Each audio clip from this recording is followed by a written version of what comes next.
ಮುತ್ತನ್ನೆತ್ತ ಶಿಲ್ಪವು ಇದ್ದಲ್ಲಿಯೇ ಉಳಿಯುತ್ತದೆ. ಹೂವು ದೇವದೇವೋತ್ತಮರ ಗುಡಿ ಸೇರುತ್ತದೆ, ದಿವ್ಯ ಸುಂದರಿಯರ ಮುಡಿ ಸೇರುತ್ತದೆ. ಹೂವನ್ನೆತ್ತ ಬಳ್ಳಿ ಕಾಲಬುಡದಲ್ಲಿಯೇ ಉಳಿಯುತ್ತದೆ.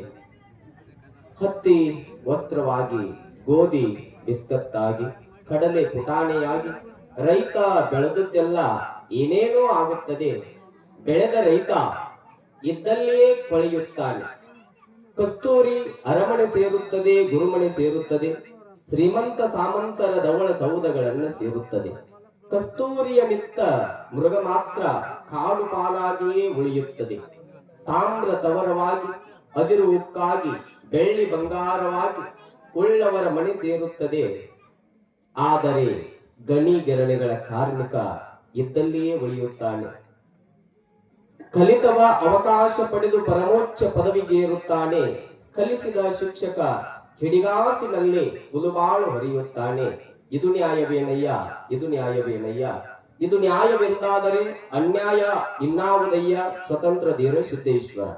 ಆರಂಭದಲ್ಲಿ ಜಗದಾದಿ ಜಗದ್ಗುರು ರೇಣುಕಾಚಾರ್ಯರನ್ನ, ಪಂಚ ಆಚಾರ್ಯರನ್ನ 12ನೇ ಶತಮಾನದಲ್ಲಿ ಭುವಿಯಲ್ಲಡಗಿರುವಂತಹ ಅಜ್ಞಾನವನ್ನ ಹೊಡೆದೋಡಿಸಿ ಸುಜ್ಞಾನದ ಮಹಾಬೆಳಕನ್ನ ಚೆಲ್ಲಿರುವಂತಹ ಬಸವಾದಿಯ ಪ್ರಮಥ ಗಣಗಳಿಗೆಲ್ಲ ಶರಣೆಂದು ಗುರುವಿನ ಗುರು, ಶ್ರೇಷ್ಠ ಗುರು, ಪರಮಗುರು, ಗದುಗಿನ ಚಿಜ್ಯೋತಿ ಲಿಂಗೈಕ್ಯ ಪಂಡಿತ ಪಂಚಾಕ್ಷರ ಗುರುವರ್ಯರ ಪರಮ ಕರ್ತೃಗತಿಗೂ ಕೂಡ ಕೋಟಿ ಕೋಟಿ ನಮನವನ್ನ ಸಲ್ಲಿಸುತ್ತಾ, ನಡೆದಾಡುವ ದೇವರು, ಮಾತನಾಡುವ ದೇವರು, ಭೂಲೋಕದ ಭಗವಂತ, ಅಂಧ ಅನಾಥರ ತಂದೆ, ದೀನ ದಲಿತರ ಬಂಧು, ಸಂಗೀತದ ಜಗದ್ಗುರುಗಳು, ತುಲಾಭಾರಗಳ ಚಕ್ರವರ್ತಿಗಳು, ವಿದ್ಯಾಗುರುಗಳಾಗಿರುವಂತಹ ಪೂಜ್ಯ ಪುಟ್ಟರಾಜ ಗುರುವರ್ಯರನ್ನ ಭಕ್ತಿಪೂರ್ವಕವಾಗಿ ಮಂದಿರದೊಳಗ ಸ್ಮರಣೆಯನ್ನು ಮಾಡಿಕೊಳ್ಳುತ್ತಾ, ಚರಿತ್ರಾನಾಯಕರಾಗಿರುವಂತಹ ಬರಗಾಲದ ಬಂಟ ತ್ರಿವಿಧ ಮಹಾದಾಸೋಹ ಮೂರ್ತಿ, ಬಳಲಿ ಬಂದ ಬಂಜೆಯರಿಗೆ ಮಕ್ಕಳ ಭಾಗ್ಯವನ್ನೆತ್ತು ಸಲುಹಿರುವಂತಹ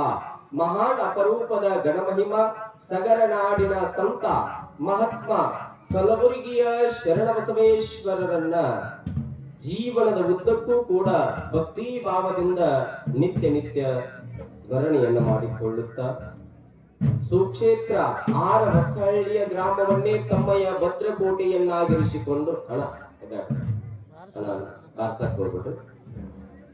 ಆರಹೊಸಹಳ್ಳಿಯ ಗ್ರಾಮವನ್ನೇ ತಮ್ಮಯ್ಯ ಭದ್ರಕೋಟೆಯನ್ನಾಗಿರಿಸಿಕೊಂಡು ಇಲ್ಲಿರುವ ಭಕ್ತ ಮಹಾಶಯರನ್ನೆಲ್ಲ ಸದಾಕಾಲ ತಮ್ಮ ಮಕ್ಕಳಂತೆ ಸಲ್ಲುತ್ತಾ ಬಂದಿರುವಂತಹ ಗ್ರಾಮದ ಆರಾಧ್ಯ ಅಧಿದೇವರುಗಳಾಗಿರುವಂತಹ ಮಹಾತ್ಮ ವೀರಾಂಜನೇಯ ಸ್ವಾಮಿಯನ್ನ, ಮಹಾಮಾತೆ ಯಾವವ್ವ ತಾಯಿಯನ್ನ ಜೀವನದ ಉದ್ದಕ್ಕೂ ಕೂಡ ಭಕ್ತಿ ಭಾವದಿಂದ ನಿತ್ಯ ನಿತ್ಯ ಸ್ಮರಣೆಯನ್ನ ಮಾಡುತ್ತಾ, ಈ ಪುರಾಣ ಪ್ರವಚನದ ಪರಮ ಪಾವನ ದಿವ್ಯ ಸಾನ್ನಿಧ್ಯವನ್ನ ನಮ್ಮ ನಿಮ್ಮೆಲ್ಲರಿಗೆ ದಯಪಾಲಿಸಿ, ಆ ನಂತರದೊಳಗ ಆಶೀರ್ವಚನವನ್ನ ದಯಪಾಲಿಸಲಿರುವಂತಹ ಶ್ರೀ ಪರಮ ಪೂಜ್ಯ ಶತಸ್ಥಲ ಬ್ರಹ್ಮಿ ಶಾಂತ ಮಲ್ಲಿಕಾರ್ಜುನ ಪಂಡಿತಾರಾಧ್ಯ ಮಹಾಸ್ವಾಮಿಗಳು, ಶ್ರೀ ಶಾಂತ ಶಿವಯೋಗೇಶ್ವರರ ಸಂಸ್ಥಾನ ಮಠ, ಸುಕ್ಷೇತ್ರ ಹೆಡಗಿ ಮುದ್ರ, ಈ ಪೂಜ್ಯರ ಜಂಗಮ ಪಾದಕ್ಕೂ ಕೂಡ ಅನಂತ ಅನಂತ ಭಕ್ತಿಯ ಪ್ರಣಾಮಗಳನ್ನು ಸಮರ್ಪಣೆಯನ್ನು ನಡೆಯುತ್ತಾ, ವೇದಿಕೆಯನ್ನ ಅಲಂಕರಿಸಿರುವಂತಹ ಶ್ರೀ ಪರಮ ಪೂಜ್ಯ ಸಾಹೇಬಗೌಡ ತಾತನವರಿಗೂ ಕೂಡ ಅನಂತ ಅನಂತ ಭಕ್ತಿಯ ಪ್ರಣಾಮಗಳನ್ನು ಸಮರ್ಪಣೆಯನ್ನು ನಡೆಯುತ್ತಾ, ಜಂಗಮಾಮೂರ್ತಿಗಳು, ಹಿರಿಯರು, ಅನುಭಾವಿಗಳು ಆಗಿರುವಂತ ಶ್ರೀ ವೇದಮೂರ್ತಿ ಪರಮ ಪೂಜ್ಯ ಹಂಪಯ್ಯ ಸ್ವಾಮಿ ಹಿರೇಮಠ, ಈ ಪೂಜ್ಯರಿಗೂ ಕೂಡ ಅನಂತ ಅನಂತ ಭಕ್ತಿಯ ಪ್ರಣಾಮಗಳನ್ನು ಸಮರ್ಪಣೆಯನ್ನು ನಡೆಯುತ್ತಾ, ಯಾವತ್ತು ವೀರಾಂಜನೇಯ ಸ್ವಾಮಿಯ ದೇವಸ್ಥಾನದ ಸರ್ವ ಅರ್ಚಕರಿಗೂ ಕೂಡ ಅನಂತ ಅನಂತ ಭಕ್ತಿಯ ಪ್ರಣಾಮಗಳನ್ನು ಸಮರ್ಪಣೆಯನ್ನು ನಡೆಯುತ್ತಾ, ಇವತ್ತಿನ ದಿನದ ಮಹಾದಾಸೋಹದ ಅನ್ನದಾಸೋಹದ ಸೇವೆಯನ್ನ ಕೈಗೊಂಡಿರುವಂತಹ ಸದ್ಭಕ್ತ ಸುಶೀಲ ಸಂಪನ್ನರಾಗಿರುವಂತಹ ಶ್ರೀಯುತ ಮಹದೇವಪ್ಪ ನರಸಿಂಗಪ್ಪ ಅಭಿಶಾಳ, ಈ ಪುಣ್ಯವಂತರ ಕುಟುಂಬ ವರ್ಗಕ್ಕೂ ಕೂಡ ಅನಂತ ಅನಂತ ಭಕ್ತಿಯ ಪ್ರಣಾಮಗಳನ್ನ ಸಮರ್ಪಣೆಯನ್ನು ನಡೆಯುತ್ತಾ, ಬಂದ ತಕ್ಷಣದೊಳಗ ಕಲಾವಿದರ ಪ್ರಸಾದದ ಸೇವೆಯನ್ನ ಕೈಗೊಂಡಿರುವಂತ ಶ್ರೀಯುತ ಮಲ್ಲಿಕಾರ್ಜುನ ಬಸವರಾಜ ಜಿನಿಕೇರಿ, ಈ ಪುಣ್ಯವಂತರ ಕುಟುಂಬ ವರ್ಗಕ್ಕೂ ಕೂಡ ಅನಂತ ಅನಂತ ಭಕ್ತಿಯ ಪ್ರಣಾಮಗಳನ್ನು ಸಮರ್ಪಣೆಯನ್ನು ನಡೆಯುತ್ತಾ, ಗಾಯಕರಾಗಿರುವಂತಹ ಅಂದರು ಅಮ್ಮ ಅವರಿಗೆ ಕಣ್ಣು ಕಾಣಂಗಂತ ಸುಮಾರು 1000ದಿಂದ ಹಿಡಿದು 1200 ಹಾಡುಗಳನ್ನ ನೆನಪಿನೊಳಗಿಟ್ಟುಕೊಂಡು ಹಾಡುವಂತಹ ಶಕ್ತಿ ಅವರಿಗೆ. ಅಂತಹ ಕಲಾವಿದರಾಗಿರುವಂತಹ ಕಣ್ಣು ಕಾಣದೇ ಇರುವಂತಹ ಅಂಧ ಕಲಾವಿದರಾಗಿರುವಂತಹ ಶ್ರೀ ಚನ್ನಮಲ್ಲಯ್ಯ ವಸ್ತ್ರದ ಮಠವರಿಗೂ ಕೂಡ ಶರಣೆಂದು, ತಬಲಾವಾದಕರಾಗಿರುವಂತಹ ತಬಲಾ ಚತುರರಾಗಿರುವಂತಹ ಶ್ರೀಯುತ ಗಜಾನಂದ ಹೂಗಾರ್ ಅವರಿಗೂ ಕೂಡ ಶರಣೆಂದು, ಒಟ್ಟಾರೆಯಾಗಿ ಅವರಿವರೆನ್ನದೆ 6 ಹೊಸಹಳ್ಳಿ ಗ್ರಾಮದ ಸರ್ವ ಶರಣ ತಂದೆ ತಾಯಿಗಳೇ, ಗುರು ಹಿರಿಯರೇ, ಯುವಕ ಮಿತ್ರರೇ, ಅಕ್ಕ ತಂಗಿಯರೇ, ಮುದ್ದು ಮಕ್ಕಳೇ, ತಮ್ಮೆಲ್ಲರಂತರಾತ್ಮದೊಳಗ ಬೆಳಗುವಂತಹ ಆ ಪರಶಿವನ ಚಿಜ್ಯೋತಿಗೆ ಶರಣು ಶರಣಾರ್ಥಿಗಳು. ಚಪ್ಪಲಿ ಹೊಡಿತಾರೆ, ಯಾರಾದ್ರೂ ನಮಸ್ಕಾರ ಮಾಡಿ ಚಪ್ಪಲಿ ಹೊಡಿತೇವೆ. ಶರಣು ಶರಣಾರ್ಥಿಗಳು ಅಂದಾಗ ತಾವು ಅದಕ್ಕೆ ಪ್ರತ್ಯುತ್ತರವಾಗಿ ಶರಣು ಶರಣಾರ್ಥಿಗಳು ಅಂತ ಅನ್ನಬೇಕು. ಏನನ್ನಬೇಕಮ್ಮ? ಶರಣು ಶರಣಾರ್ಥಿಗಳು. ಮತ್ತೊಮ್ಮೆ ಅಂತೀನಿ, ತಾವು ಪ್ರತ್ಯುತ್ತರವಾಗಿ ಹೇಳ್ಬೇಕದನ್ನ, ಶರಣು ಶರಣಾರ್ಥಿಗಳು. ಇದು ಎಷ್ಟು ಇಂಪನಿಸ್ತು ನೋಡ್ತಾರೆ. ಹಾಗ ಇದು ಶರಣ ಬಸವೇಶ್ವರರ ಮಹಾಪುರಾಣ. ಅಪ್ಪವ್ರ ಮಾತನ್ನ ತಾವು ಕೇಳಾಕತ್ರಿ ಅಂದ್ರ ಜಾಗತಿಕ ತಗೋರಿ, ವಿಜ್ಞಾನ ತಗೋರಿ, ಆಧ್ಯಾತ್ಮ ತಗೋರಿ, ಎಲ್ಲದರೊಳಗ ಬಹಳ ಪ್ರೀತಿಯಿಂದ ಆಶೀರ್ವಚನವನ್ನು ನೀಡುತ್ತಾರಪ್ಪ. ಈ ಹಿಂದೆ ಹೋದ ವರ್ಷ ನಾನು ಒಂದು ಗ್ರಾಮಕ್ಕೆ ಬಂದಿದ್ದೆ. ಆ ಗ್ರಾಮದೊಳಗ ಅಪ್ಪವ್ರ ಪ್ರವಚನವನ್ನ ನಾವೆಲ್ಲ ಆಶೀರ್ವಚನವನ್ನ ನಾವೆಲ್ಲ ಕೇಳಿ, ಆ ಪೂರ್ವದೊಳಗ ತಮಗ ಒಂದು ಹೇಳೋದು ಅಂದ್ರ, ಈ ವೈರಾಗ್ಯ ಬಲಿಬೇಕಾಗಿತ್ತು ಅಂದ್ರ ನಾವು ಯಾವ ಪುರಾಣವನ್ನ ಕೇಳಬೇಕು ಅಂದ್ರ ದೇವಿ ಪುರಾಣ ಕೇಳಬೇಕಂತ. ಈ ವೈರಾಗ್ಯ ಅನ್ನುವಂಥದ್ದು ನಮ್ಮ ಜೀವನದೊಳಗ ಬರಬೇಕಾಗಿತ್ತು ಅಂದ್ರೆ ದೇವಿ ಪುರಾಣ ಕೇಳಬೇಕು. ಮತ್ತ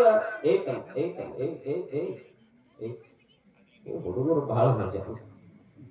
ಶಾಲೆಗೆ ಇನ್ಸ್ಪೆಕ್ಷನ್ಗೆ ಅಂತ ಬರ್ತಿದ್ರು ಮಾಸ್ತಾರ, ಎಷ್ಟು ಕಲಿಸ್ಯಾರ, ಹುಡುಗರು ಎಷ್ಟು ಜಾಣರಾಗ್ಯಾರ ಅಂತೇಳಿ ಚೆಕ್ಕಿಂಗ್ ಆಫೀಸರ್ ಅಂತೇಳಿ ಬರ್ತಿದ್ರು.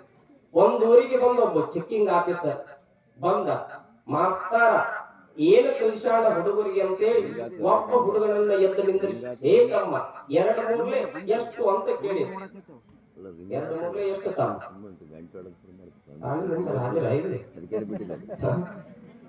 2 ಮೂರ್ಲೆ ಎಷ್ಟು? ನೀವು ಶಾಲೆ ಆಡಿದ್ರಿ ಯಾರು? ಆ ಶಾಲೆ ಒಳಗಿರುವಂತ ಹುಡುಗರು ಅಂದ್ರಂತ 60 ಅಂದ್ರಂತಾವು. ಚೆಕಿಂಗ್ ಆಫೀಸರ್ ಅಂತ ಅಲ್ಲೋ ಮಾಸ್ತರ 10 ವರ್ಷ ಆಯ್ತು ಇಲ್ಲಿ ನೌಕರಿ ಮಾಡಕ್ಕ. 2 ಮೂರ್ಲೆ ಎಷ್ಟು ಅಂತ ಕೇಳಿದ್ರೆ 60 ಅನ್ನಕತ್ತಾರಲ್ಲ. 10 ವರ್ಷದಿಂದ ಈ ಹುಡುಗರಿಗೆ ಏನ್ ಕಲಿಸಿ ಅಂದಾಗ ಅವಾಗ ಶಾಲೆ ಮಾಸ್ತರ ಅಂತ ನಾನು ಹೊಸ್ತಾಗಿ ಬಂದಾಗ 6000 ಅಂತಿದ್ದೆ. ಹೊಸ್ತಾಗಿ ಬಂದಾಗ 6000 ಅಂತಿದ್ರು. ಹಂಗೂ ಹಿಂಗೂ ತಿದ್ದಿ 60ಕ್ಕೆ ತಂದೇನ್ರಿ ಅನ್ನಂತವ. ಎಷ್ಟು ಮಜಾ ಇರ್ತಾರೆ ಹುಡುಗ.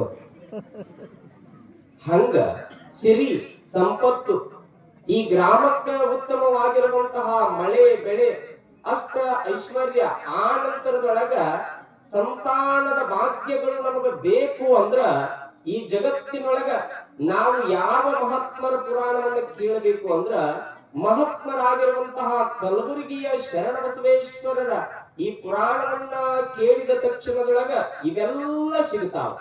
ಸುಖ ಸಿಗುತ್ತ, ನೆಮ್ಮದಿ ಸಿಗುತ್ತ, ಸಂಪತ್ತು ಸಿಗುತ್ತ, ಸಂತಾನದ ವರಪ್ರಸಾದ ಸಿಗುತ್ತ. ಆ ನಂತರದೊಳಗ ಸಕಾಲಕ್ಕ ಗ್ರಾಮಕ್ಕ ಮಳೆಯಾಗತ್ತ, ಬೆಳೆಯಾಗತ್ತ.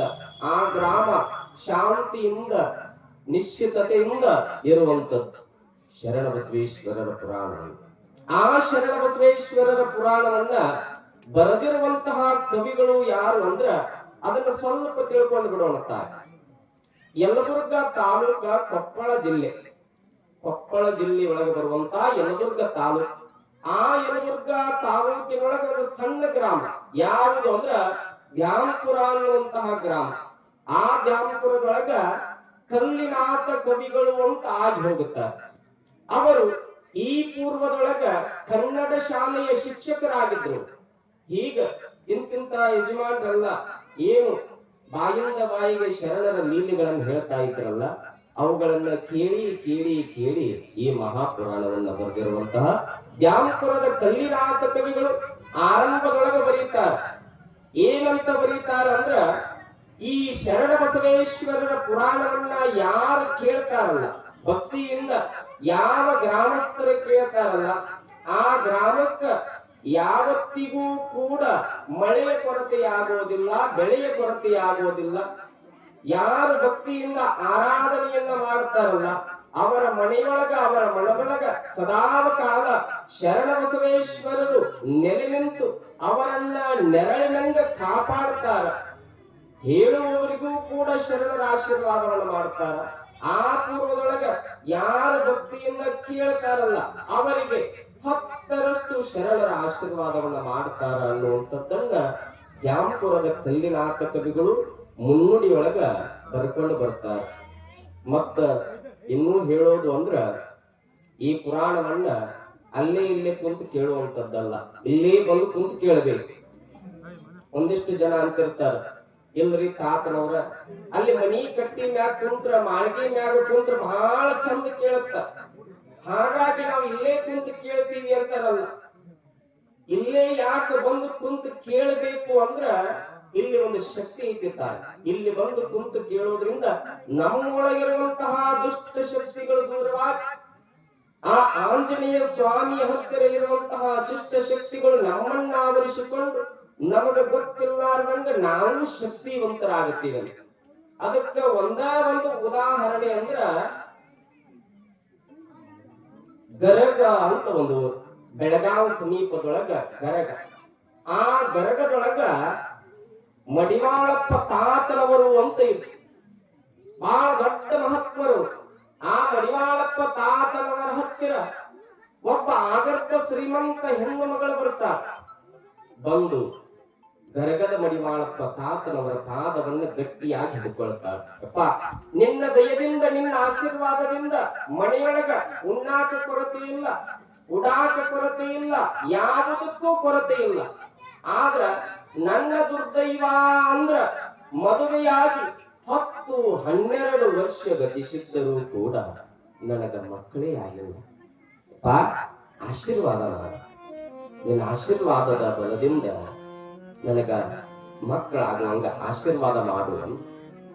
ಅವಾಗ ಗರಗದ ಮಡಿವಾಳಪ್ಪ ತಾತನವರು ಆಗರ್ಭ ಶ್ರೀಮಂತ ಹೆಣ್ಣು ಮಗಳ ತಲೆ ಮೇಲೆ ಕೇಳ್ತಾರಂತ, ಯವ್ವ ನಿನಗ ಈ ಜನ್ಮ ಅಲ್ಲ ಮುಂದಿನ 7 ಜನ್ಮಕ್ಕೂ ಕೂಡ ಮಕ್ಕಳಾಗಂಗಿಲ್ಲ ಅಂತ ಹೇಳಿಬಿಟ್ರು. ಏಕಕಾಲಕ್ಕ 1000 ಬರಸಿಡಿಲು ಬಂದು ಅಪ್ಪಳಿಸಿದಂಗ ಆಗಿಬಿಟ್ಟಿದೆ. ಏಕಕಾಲಕ್ಕ 1000 ಚೇಳು ಕಡದಂತ ಅನುಭವವಾಗಿಬಿಟ್ಟಿದೆ.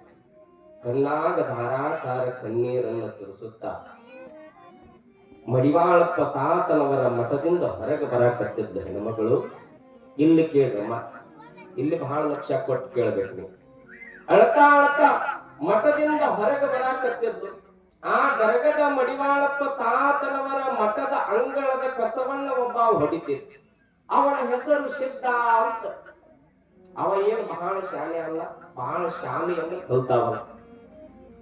ಅವ ಏನ್ ಮಾಡ್ತಾ ಇದ್ದ ಅಂದ್ರ 3 ಹೊತ್ತು ಮಠದ ಅಂಗಳದ ಕಸವನ್ನ ಬಹಳ ಸ್ವಚ್ಛ ಹೊಡಿತಾ ಇದ್ದ. ಇದನ್ನ ಲಕ್ಷ್ಯ ಕೊಟ್ಟು ಕೇಳಬೇಕು. ಇಲ್ಲಿ ಸೇವಾ ಮಾಡೋದ್ರಿಂದ, ಇಲ್ಲಿ ಬಂದು ಕುಂತು ಕೇಳೋದ್ರಿಂದ ಏನೆಲ್ಲ ಉಪಯೋಗಗಳು ಆಗ್ತಾವ ಅಂತ ಹೇಳಾಕತ್ತೀವಿ. ಅವಾಗ ಕಸ ಹೊಡಿತಾ ಇದ್ದ ಆ ಸಿದ್ಧ ಅಳ್ತಾ ಹೋಗುವಂತ ಈ ಹೆಣ್ಣು ಮಗಳನ್ನ ನೋಡ್ತಾನ. ಏ ಅಕ್ಕ, ಯಾಕೆ ಅಳಾಕತ್ತಿ ಅಂತ ಕೇಳಿದ. ಅವಾಗ ಬಹಳ ದುಃಖ ಆಗಿತ್ತು. ನಮಗ ದುಃಖ ಆದಾಗ ಅವರು ನಮಗ ಪರಿಚಯ ಇರಿ ಇಲ್ದೇ ಇರಿ ಹೇಳಿಕೊಳ್ಳಬೇಕು ಅಂತ ಅನ್ಸುತ್ತ ಮನಸ್ಸಿಗೆ. ಸಮಾಧಾನ ಆದ್ರೆ ಸಾಕಲ್ಲ. ಈ ಹೆಣ್ಮಗಳಂದಳಂತ, ಯಪ್ಪ ನಂದೇನು ಕೇಳ್ತೀಯ ತಮ್ಮ, ದೊಡ್ಡ ಧರ್ಮ ಐತಿ. ಏನು ಅಂದ್ರ ಮದುವೆಯಾಗಿ 10-12 ವರ್ಷ ಗತಿಸಿದ್ದರೂ ಕೂಡ ನನಗ ಮಕ್ಕಳ ಇದ್ದಿದ್ದಿಲ್ಲ. ಮಡಿವಾಳಪ್ಪ ತಾತನವರ ಹತ್ತಿರ ಒಂದು ಸಂತಾನದ ವರಪ್ರಸಾದವನ್ನು ತೆಗೆದುಕೊಂಡು ಹೋಗಬೇಕು ಅಂತ ಬಂದೆ. ಆದ್ರೆ ತಾತನವರು ಏನು ಅಂದ್ರ, ಈ ಜನ್ಮ ಅಲ್ಲ ಮುಂದಿನ 7 ಜನ್ಮಕ್ಕೂ ಕೂಡ ನಿನಗ ಮಕ್ಕಳ ಆಗಂಗಿಲ್ಲ ಅಂದ್ಬಿಟ್ಟು ಈಗ ತನ್ನ ದುಃಖವನ್ನ ಆ ಮಠದ ಅಂಗಳದ ಕಸವನ್ನ ಹೊಡೆಯುವಂತಹ ಸಿದ್ಧನ ಹತ್ತಿರ ತೋಡಿಕೊಳ್ತಾಳ. ಅವಾಗ ಆ ಸಿದ್ಧ ಅಂತಾನಂತ, ಮಠದ ಅಂಗಳದ ಕಸವನ್ನ ಹೊಡೆಯುವಂತಹ ಸಿದ್ಧ ಅಂತಾನಂತ, ವಾ ಅಕ್ಕ ಇನ್ನೇನು ಚಿಂತೆ ಮಾಡಕ್ ಹೋಗಬೇಡ, ವರ್ಷ ತುಂಬೋದ್ರೊಳಗಾಗಿ ಗಂಡ ಮಗಳನ್ನ ಹೊಡಿತಿ ಹೋಗು ಅಂದವ. ಅವಾಗ ಹೆಣ್ಮಗಳನ್ನ 3 ಹೊತ್ತು ಲಿಂಗ ಪೂಜೆ ಮಾಡಿಕೊಂಡು ಸ್ವಾಮಿನ ನನಗ ಮಕ್ಕಳಾಗಂಗಿಲ್ಲ ಅಂತ ಹೇಳ್ಯಾರ. ಇನ್ನ ಮಠದ ಅಂಗಳದ ಕಸವನ್ನು ಹೊಡೆಯುವಂತ ಏನ ನನ್ನ ಸಮಾಧಾನಕ್ಕೆ ಹೇಳಾಕತ್ತಾನ ಅಂತೆ ಅವನ ಮಾತನ್ನ ಅಷ್ಟು ಲಕ್ಷ್ಯ ಕೊಡ್ಲಿಲ್ಲ, ಹಾಗೆ ಹೋಗಿಬಿಟ್ಟು. ಇಲ್ಲಿ ಏನಾಗಿತ್ತು ಅಂದ್ರ ಮಹಾನ್ ಯೋಗಿಗಳಾಗಿರುವಂತಹ ಲೀಲಾ ಪುರುಷರಾಗಿರುವಂತಹ ಭವಾನ ಪುರುಷರಾಗಿರುವಂತಹ ಗರಗದ ಮಡಿವಾಳಪ್ಪ ತಾತನವರ ಮಾತು ಸುಳ್ಳಾಗಿತ್ತು. ಅವರ ಮಠದ ಅಂಗಳದ ಕಸವನ್ನ ಹೊಡೆಯುವಂತಹ ಸಿದ್ಧನ ಮಾತು ಸತ್ಯವಾಗಿ ಆಕೆ ವರ್ಷ ತುಂಬುವುದರೊಳಗಾಗಿ ಒಂದು ಸುಂದರವಾಗಿರುವಂತಹ ಗಂಡು ಮಗನನ್ನ ಹಡೆದಿದ್ದಳು. ಸುಂದರವಾಗಿರುವಂತಹ ಗಂಡು ಮಗನನ್ನು ಹಡೆದಿದ್ದಳು. ಗಾಬರಿ ಆದ ನಮ್ಮ ಗರಗದ ಮಡಿವಾಳಪ್ಪ ತಾತ ಅಂದ್ರೆ ಇಂಥ ಸತ್ತಂತವರನ್ನ ಬದುಕಿಸ್ತಾವ, ಅನೇಕ ಜನರ ರೋಗ ಕಳೆದಾವ, ಅನೇಕ ಜನರಿಗೆ ಮಕ್ಕಳ ಭಾಗ್ಯ ಕೊಟ್ಟ. ಅವ ಮಾತಾಡಿದ ಅಂದ್ರ ಆ ಮಾತು ಹುಸಿ ಹೋಗಂಗಿಲ್ಲ. ತಾತ ಈ ಜನ್ಮ ಅಲ್ಲ, ಮುಂದಿನ 7 ಜನ್ಮಕ್ಕೂ ಕೂಡ ನನಗ ಮಕ್ಕಳಾಗೋದಿಲ್ಲ ಅಂತ ಹೇಳಿದ್ದ. ಇಲ್ಲಿ ಗರಗದ ಮಡಿವಾಳಪ್ಪ ತಾತನವರ ಮಾತು ಸುಳ್ಳಾಗೈತಿ. ಅವರ ಮಠದ ಅಂಗಳದ ಕಸವನ್ನು ಹೊಡೆಯುವಂತಹ ಸಿದ್ಧನ ಮಾತು ಸತ್ಯ ಆಗೈತಿ. ಇಲ್ಲಿ ತಾತನ ಹತ್ರ ಶಕ್ತಿ ಇತ್ತು.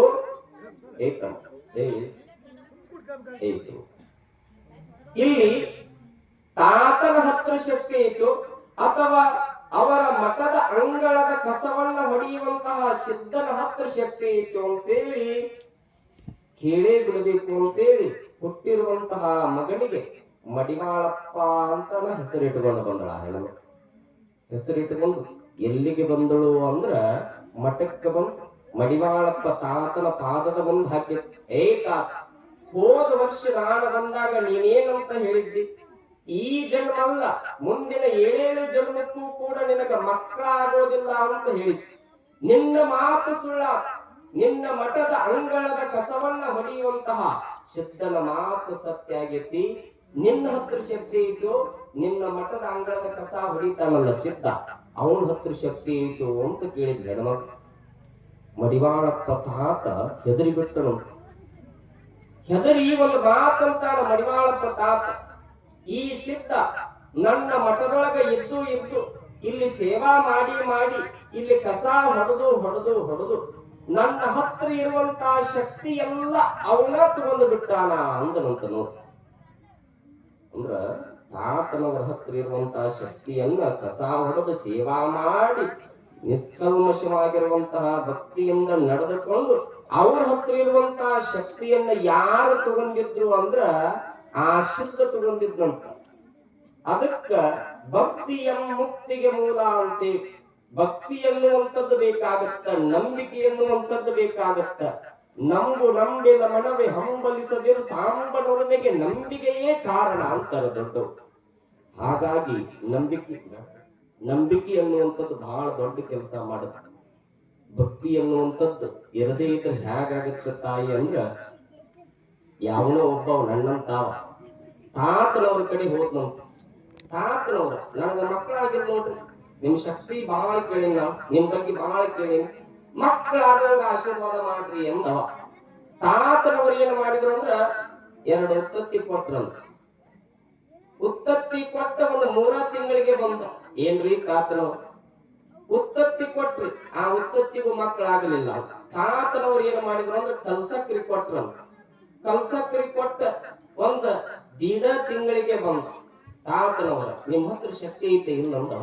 ಉತ್ತತ್ತಿ ಕೊಟ್ರಿ ಮಕ್ಕಳಾಗಲಿ ಅಂತೇಳಿ ಮಕ್ಕಳಾಗಲಿ, ಕಲ್ಸಕ್ರಿ ಕೊಟ್ರಿ ಆದ್ರೂ ಮಕ್ಕಳಾಗಲಿಲ್ಲ. ಅವಾಗ ತಾತನವರಂದ್ರಂತ, ತಮ್ಮ ಒಂದು ತಾಮ್ರ ತಂಡ ಬರೆದು ಕೊಡ್ತೀನಿ, ಅದನ್ನ ನಡದೊಳಗೆ ಹಾಕು ಅಂದ್ರ ಆತು ಅಂತೇಳಿ ಒಂದು ತಾಮ್ರ ತಗಡ ಬರೆದು ಕೊಟ್ರು, ನಡದೊಳಗೆ ಹಾಕು. 1 ತಿಂಗಳಿಗೆ ತಾತನವ ನಿಮ್ ಹತ್ರ ಶಕ್ತಿ ಇಲ್ಲ ಬಿಟ್ರಿ ಅಂದವ. ಉತ್ತತ್ತಿ ಕೊಟ್ರಿ ಮಕ್ಕಳಾಗಲಿಲ್ಲ, ಕಲ್ಸಕ್ರಿ ಕೊಟ್ರಿ ಮಕ್ಕಳಾಗಲಿಲ್ಲ. ಆ ನಂತರದೊಳಗೆ ತಾಮ್ರ ತಗಡ ಬರೆದು ಕೊಟ್ರಿ ಆದ್ರೆ ಮಕ್ಕಳಾಗಲಿಲ್ಲ. ತಾತನವರು ಅಂದ್ರಂತ, ನಾನು ಉತ್ತತ್ತಿ ಕೊಟ್ಟ ತಕ್ಷಣದೊಳಗ ಮಕ್ಕಳಾಗುತ್ತಿದ್ವಪ್ಪ, ನೀನು 3 ಸಾರಿ ಬಂದು 3 ಸಾರಿ ಆಶೀರ್ವಾದವನ್ನ ಪಡೆದುಕೊಂಡು ಹೋದ್ರು ಕೂಡ ನಿನಗ ಮಕ್ಕಳಾಗಿಲ್ಲ ಅಂದ್ರ, ತಮ್ಮ ತಾತನವ್ರು ಹೇಳ್ತಾರೆ, ತಮ್ಮ ನಿನ್ನ ಹೆಂಡತಿ ಕರ್ಕೊಂಡು ಬಾ, ಆಕೆಲ್ಲ ಮಕ್ಕಳಕ್ಷಣ ನೋಡಿ ಮಕ್ಕಳಾಗತ್ತಾವ ಇಲ್ಲ ಅಂತ ಹೇಳ್ತೀನಿ ಅಂದ್ರೆ ತಾತನವ್ರು. ಅವಾಗ ಅವ ತಾತನವ್ರು ನಂದಿನ್ನ ಮುಡಿಯನಾಗಿಲ್ಲ ನೋಡ್ರಿ ಅಂದವ. ನಂದಿನ್ನ ಮುಡಿಯನಾಗಿಲ್ಲ ನೋಡ್ರಿ. ತಾತನವ್ರು ಹನಿ ಬಡ್ಕೊಂಡ್ರು. ಮದುವಿಲ್ಲದೆ ಹೇಗ ಮಕ್ಕಳಿಲ್ಲಲ್ಲ, ಭಕ್ತಿ ಇಲ್ಲದೆ ಮುಕ್ತಿ ಎನ್ನುವಂಥದ್ದಿಲ್ಲ. ಮುಕ್ತಿಯನ್ನ ಕರುಣಿಸುವಂತಹ ಏಕೈಕ ಮಹಾಪುರಾಣ, ಸಿರಿ ಸಂಪತ್ತನ್ನ ಕರುಣಿಸುವಂತಹ, ಆರೋಗ್ಯವನ್ನ ಕರುಣಿಸುವಂತಹ, ಸಂತಾನವನ್ನ ಕರುಣಿಸುವಂತಹ ಏಕೈಕ ಮಹಾಪುರಾಣ ಅಂದ್ರ ಅದು ಕಲಬುರಗಿಯ ಶರಣ ಬಸವೇಶ್ವರರ ಮಹಾಪುರಾಣ. ನೇರವಾಗಿ ವಿಷಯಕ್ಕೆ ಹೋಗುವಂತದ್ದು ಅಂದ್ರ ಮೊದಲಿಗೆ ಕವಿಗಳು ಇಲ್ಲಿ ಕೈಲಾಸದ ವರ್ಣನೆಯನ್ನು ಮಾಡ್ತಾರೆ. ನಮಗೆಲ್ಲ ಈ ಪುರಾಣ ಹೊಸದು ಅಂತ ಅನ್ಕೊಳ್ತೀವಿ, ಆದ್ರೆ ಲಕ್ಷ್ಯ ಕೊಟ್ಟು ಕೇಳ್ರಿ ಎಲ್ಲ ತಿಳ್ಕೊಳ್ಳುವಂತ ಹೋಗುತ್ತ. ಪುರಾಣ ಪುಣ್ಯಕಥೆ ಅಂದ್ರೆ ಏನು? ಶಿಸ್ತು ಕಲ್ಕೊಳ್ಳೋದೇನು? ಶಿಸ್ತು ಕಲ್ಕೊಳ್ಳೋದು, ಸಂಸ್ಕಾರ ಕಲ್ಕೊಳ್ಳೋದು, ಒಂದಿಷ್ಟು ದಾಸೋಹ ಮಾಡುವುದು, ಒಂದಿಷ್ಟು ದಾನ ಧರ್ಮವನ್ನ ಮಾಡುವಂಥದ್ದು, ಇದನ್ನ ಕಲಿಸುವಂತದ್ದ ಪುರಾಣ, ಮತ್ತೊಂದೇನೂ ಅಲ್ಲ. ಒಂದಿಷ್ಟು ಶಿಸ್ತ, ಒಂದಿಷ್ಟು ಸಂಸ್ಕಾರ, ಒಂದಿಷ್ಟು ಬಂದವರು ಏನ್ ಹೊಸದು ಬಂದಿರ್ತಾರಲ್ಲ ಅವರಿಗೆ ದಾಸೋಹ ಮಾಡಿಸೋದು, ಇಂಥ ಪುಣ್ಯದ ಕಾರ್ಯ ಏನು ನಡೆದಿರ್ತಲ್ಲ, ನಡೆದಿರುವಂತಹ ಸಂದರ್ಭದೊಳಗ ನಮ್ಮ ಕೈಲಾದಷ್ಟು ಆಂಜನೇಯ ಸ್ವಾಮಿ ದ್ಯಾವೋಗ ತಾಯಿ ಎಷ್ಟು ಕೊಟ್ಟಾಳಲ್ಲ ಅಷ್ಟನ್ನ ಕೊಟ್ಟು ನೆಮ್ಮದಿಯಿಂದ ಇದ್ದು ಬಿಡೋದು. ಇದ ಪುರಾಣ ಪ್ರವಚನಗಳು ಕಳುಹಿಸುವಂತಹ ಪಾಠ ಅಂತೀವಿ. ಆ ಕೈಲಾಸದೊಳಗ ಅಖಿಲಾಂಡ ಕೋಟಿ ಬ್ರಹ್ಮಾಂಡದ ಒಡೆಯನಾಗಿರುವಂತಹ ಶಿವ ಧ್ಯಾನ ಮಾಡ್ಕೊಂತ ಕುಂತಿದ್ದವ. ಆ ಶಿವನ ಮುಂಭಾಗದೊಳಗ ಯಕ್ಷ ಗಂಧರ್ವ ಕಿನ್ನ ಕಿಂಪುರುಷರು, ಮುಕ್ಕೋಟಿ ದೇವಾನುದೇವತೆಗಳು, ಎಡಬಲದೊಳಗ ವೀರಭದ್ರ, ವಿನಾಯಕ, ನಂದಿ, ಭೃಂಗಿ ಎಲ್ಲರೂ ಆ ಧ್ಯಾನಾಸಕ್ತರಾಗಿರುವಂತಹ ಶಿವನನ್ನ ನೋಡ್ತಾ ಇದ್ರು. ಯಾವಾಗ ಶಿವ ಕಣ್ಣು ತೆಗೆದು ನಮಗ ಆಶೀರ್ವಾದ ಮಾಡ್ತಾನಂತೇಳಿ ಎಲ್ಲರೂ ಶಾಂತ ರೀತಿಯಿಂದ ಆ ಕೈಲಾಸದೊಳಗ ಕುಳಿತಿರುವಂತಹ ಸಂದರ್ಭದೊಳಗ ಶಿವನ ಸತಿಯಾಗಿರುವಂತಹ ಅಂದ್ರೆ ಅರ್ಧಾಂಗಿನಿಯಾಗಿರುವಂತಹ ಪಾರ್ವತಾದೇವಿ ಏನು ಮಾಡಿದಳು ಅಂದ್ರ ಆರತಿಯನ್ನು ತೆಗೆದುಕೊಂಡು ಬರ್ತಾಳ. ಆರತಿಯನ್ನು ತೆಗೆದುಕೊಂಡು ಬಂದು ಆರತಿಯನ್ನ ಮಾಡಿ ತನ್ನ ಪತಿದೇವರಾಗಿರುವಂತಹ ಶಿವನ ವಾಮದೊಡೆ ಅವನ ಎಡಗಡೆಯ ಮೇಲೆ ಕುಳಿತುಕೊಳ್ತಾಳ. ಎಡಗಡೆಯ ಮೇಲೆ ಕುಳಿತುಕೊಂಡಿರುವಂತಹ ಸಂದರ್ಭದೊಳಗ ಇತ್ತ ಜ್ಞಾನದಿಂದ ನಿಧಾನವಾಗಿ ಕಣ್ಣು ತೆಗೆಯುತ್ತಾಳ ಪರಮಾತ್ಮ. ಅವಾಗ ದೇವಾನುದೇವತೆಗಳೆಲ್ಲ ಹೂವಿನ ಮಳೆಯನ್ನು ಸುರಿಸ್ತಾರೆ. ಹೂವಿನ ಮಳೆಯನ್ನು ಸುರಿಸಿದಾಗ ಅಲ್ಲಿರುವಂತಹ ಗಂಧರ್ವರು ಗಾಯನ ಹಾಡ್ತಾರೆ. ಆ ನಂತರದೊಳಗ ವಿದ್ಯೆಗೆ ಅಧಿಪತಿಯಾಗಿರುವಂತಹ ಸರಸ್ವತಾದೇವಿ ಏನ್ ಮಾಡ್ತಾಳ ಅಂದ್ರ ವೀಣೆ ನುಡ್ಸಾಕ ಪ್ರಾರಂಭ ಮಾಡ್ತಾಳ. ಯಾವಾಗ ಸರಸ್ವತಾದೇವಿ ವೀಣೆ ನುಡ್ಸಾಕ ಪ್ರಾರಂಭ ಮಾಡಿದ್ದಾಳಲ್ಲ, ಇತ್ತ ಶಿವನ ಪ್ರೀತಿಯ ಮಗನಾಗಿರುವಂತಹ ನಂದೀಶ್ವರ, ಬಸವಣ್ಣ, ನಂದೀಶ್ವರ, ಋಷಭ, ಈಗ ಅನೇಕ ನಾಮಗಳಿಂದ ಏನು ಕರೀತೀವಲ್ಲತ್ತಾರೆ. ಅವಾಗ ನಂದೀಶ್ವರ ಬಸವಣ್ಣ ಏನು ಮಾಡಕತ್ತ ಅಂದ್ರೆ ಮದ್ದಳೆ ಬಾರ್ಸಕತ್ತ, ಢಮಢಮಣೆ ಅಂತೇಳಿ ಮದ್ದಳೆಯನ್ನು ಬಾರ್ಸಕತ್ತ. ಅದ ಕೈಲಾಸದೊಳಗ 3 ಕಾಲಿನ ಭೃಂಗಿ ವಿಶೇಷ. ಆ ಭೃಂಗಿ ಏನು ಮಾಡಕತ್ತ ಅಂದ್ರೆ ನೃತ್ಯ ಮಾಡಕತ್ತ. ಆ ಕೈಲಾಸ ಇಷ್ಟು ಆನಂದದಿಂದಿರುವಾಗ ತ್ರಿಲೋಕ ಸಂಚಾರಿಗಳಾಗಿರುವಂತಹ ನಾರದ ಮಹಾಮುನಿ ಅಂದ್ರ ಭೂಲೋಕದ ಅತಳ ವಿತಳ ಸುತಳ ರಸಾತಳ ಪಾತಾಳ ಲೋಕಗಳ ವಿಷಯವನ್ನೆಲ್ಲ ಒಯ್ದು ಶಿವನಿಗೆ ಹೇಳ್ತಾ ಇದ್ರು. ಈಗ ಹ್ಯಾಗ ಬೆಳಿಗ್ಗೆ ಪೇಪರ್ ಬರುತ್ತ, ಹ್ಯಾಗ ನ್ಯೂಸ್ ಬರ್ತಾವಲ್ಲ, ಆಗ ಈ ಭೂಲೋಕದ ವಾರ್ತೆ ಆಗಿರ್ಬೋದು, ಪಾತಾಳ ಲೋಕದ ವಾರ್ತೆ ಆಗಿರ್ಬೋದು, ರಸಾತಳದ ಲೋಕದ ವಾರ್ತೆ ಆಗಿರ್ಬೋದು, 14 ಲೋಕಗಳ ವಾರ್ತೆಗಳನ್ನ ತೆಗೆದುಕೊಂಡು ಹೋಗಿ ಶಿವನ ಹತ್ತಿರ ವರದಿಯನ್ನು ಒಪ್ಪಿಸ್ತಾ ಇದ್ರು ನಾರದ ಮಹಾಮುನಿ. ಅಂತಹ ನಾರದ ಮಹಾಮುನಿಗಳು ಎಲ್ಲಿಗೆ ಬಂದ್ರು ಅಂದ್ರ ಇಷ್ಟು ಆನಂದದಿಂದಿರುವಂತಹ ಕೈಲಾಸಕ್ಕೆ ಬಂದ್ರು. ಕೈಲಾಸಕ್ಕೆ ಬಂದಾಗ ಶಿವನಿಗೆ ಅಂತಾರಂತ, ಹೇ ಪರಮಾತ್ಮ, ಹೇ ಶಿವನೇ, ನೀನಿಷ್ಟು ಆನಂದದಿಂದ ಇದೆಯಲ್ಲ, ಆ ಭೂಲೋಕದ ಪರಿಸ್ಥಿತಿಯನ್ನ ಒಮ್ಮೆ ನೋಡಿಯನು ಅಂತ ಕೇಳಿದರೆ. ಅವಾಗ ಶಿವ ಕೇಳ್ತಾನ, ಏನಾಗೈತ್ರಿ ನಾರದ ಮಹಾಮುನಿಗಳ ಭೂಲೋಕಕ್ಕ ಅಂತ ಕೇಳಿದ ಶಿವ. ಅವಾಗ ನಾರದ ಮಹಾಮುನಿಗಳಂತಾರಂತ, ಆ ಭೂಲೋಕದೊಳಗಿರುವಂತವರೆಲ್ಲ ಧರ್ಮವನ್ನ ಬಿಟ್ಟು ಬಿಟ್ಟಾರ, ಗುರುವನ್ನ ನರ ಅಂತ ತಿಳ್ಕೊಂಡಾರ, ಲಿಂಗವನ್ನ ಕಲ್ಲು ಅಂತ ಭಾವಿಸ್ಯಾರ, ಪ್ರಸಾದವನ್ನ ಕೂಳು ಅಂತ ತಿಳ್ಕೊಂಡಾರ.